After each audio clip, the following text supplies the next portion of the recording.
Hello, I'm Dr. Toye Oyelese, and welcome to the final episode of Navigating Blind. Before I launch into today's talk, I just want to pause and say, this journey, these 11 previous episodes, has honestly been less about giving answers and more about throwing pebbles in the pond. You know, seeing if the ripples might help some fellow traveler spot the shore. Today's different. It's not just a summary, it's an invitation.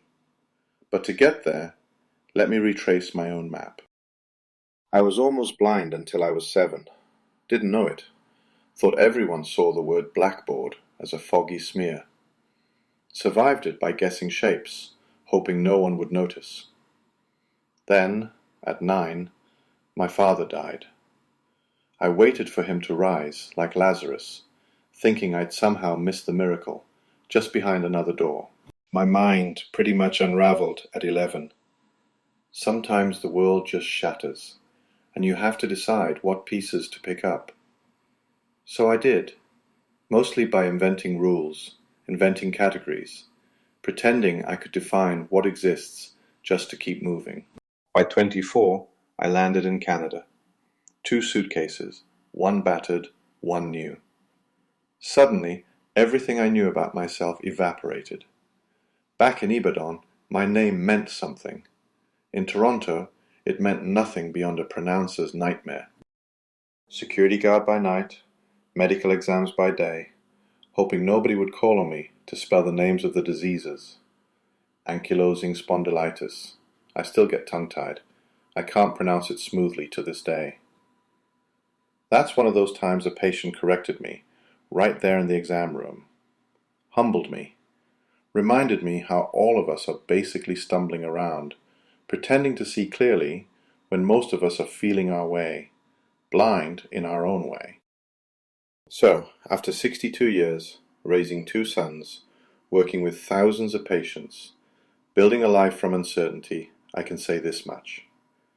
I still don't know what life is for.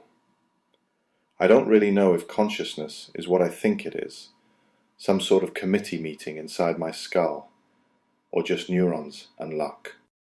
My models, the house with residence, the math of SW plus A plus T equals D, the idea that a mind arbitrates between internal desires, they may not be true, might just be useful, the way a stick is useful to feel for potholes in the dark. I honestly don't know. The best I can offer is, what I know is mostly what I don't. But there's a divide. What I know, I don't know, and what repeated observation refuses to let me forget. Say you're caught in crisis, in your own burning building. That's become the lens for a lot of my work. Over 4 decades, challenge arrives. It throws everything into chaos. You scramble just to survive the fire. And if you can, you grow through it. Then, bang, just as things stabilize, another challenge. The cycle repeats. I see this with everyone, patients, friends, even my own stubborn self. At the rock bottom of each crisis, decisions seem to collapse into binary. Want, don't want. All the fancy explanations, the psychological wallpaper, peel off, and you're left with, do I stay? Do I run? Do I say yes to treatment? No? That's the deepest layer we talked about in the binary outcomes episode. It operates biologically, emotionally, everywhere. And here's where the practical tools come in. I've thrown a lot at you over the series: mind enclosure, the best friend idea, daily validation, the rules framework, the process method, and of course, SWIFT plus A plus T equals as D. These aren't miracle cures, but they're like a roadmap out of the fire. Take mind enclosure, for example. Picture your mind like a house full of residents, each one representing a different part of you. The angry one, the hopeful one, the scared one. You can't evict any of them, but you can listen to each voice and decide who takes the keys for the day. I remember, some years back, sitting with a patient deep in addiction, life just in free fall. I shared this house of mind thing, not as any kind of New Age wisdom, but as a basic survival scaffold. We worked on naming the residents that were always interrupting, the one who just wants relief, the one who still hopes for recovery. We wrote down their goals, tried to see what voice was in charge before every relapse. Sometimes just shining a flashlight on those internal debates gave her enough room to choose differently that afternoon. Didn't fix everything, but it changed the next step. All these tools, the best friend habit, arguing gently with yourself instead of just waiting for motivation, regular self-validation, learning the rules of the game you're actually playing, focusing on the process, not just the outcome. They don't require you to believe in them. Just try them, especially when you're in survival mode. Toss aside what doesn't work for you. These are literally crisis survival skills that grew out of necessity, not theory. So, what am I really inviting you to? If you're a regular listener, or someone whose natural habitat is a lab or a code base, the challenge is the same. Test this model of mind. Here's the core hypothesis. Maybe it sounds familiar by now. Human consciousness isn't a solo act. It's a household. Multiple preference voices, always competing. Which one dominates depends on the equation.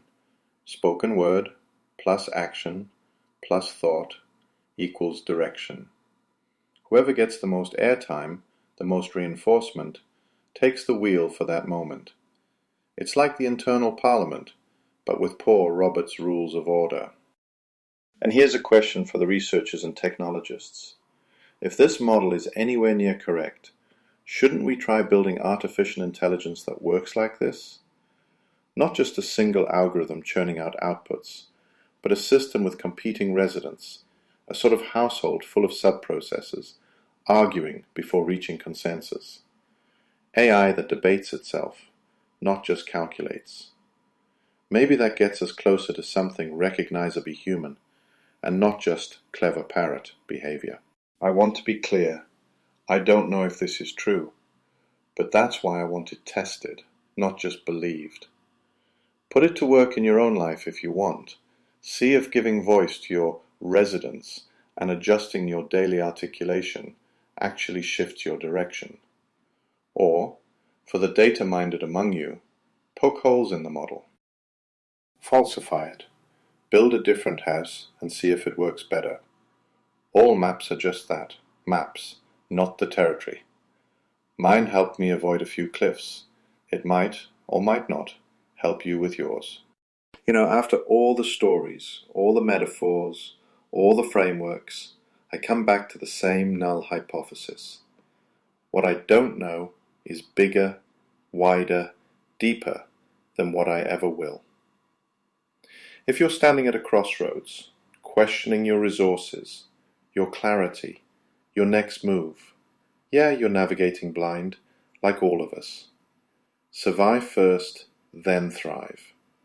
And if anything I've said across these episodes helps your journey, hey, terrific. If not, toss it aside. The next step is yours.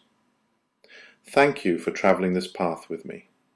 Until we meet again, survive, then thrive.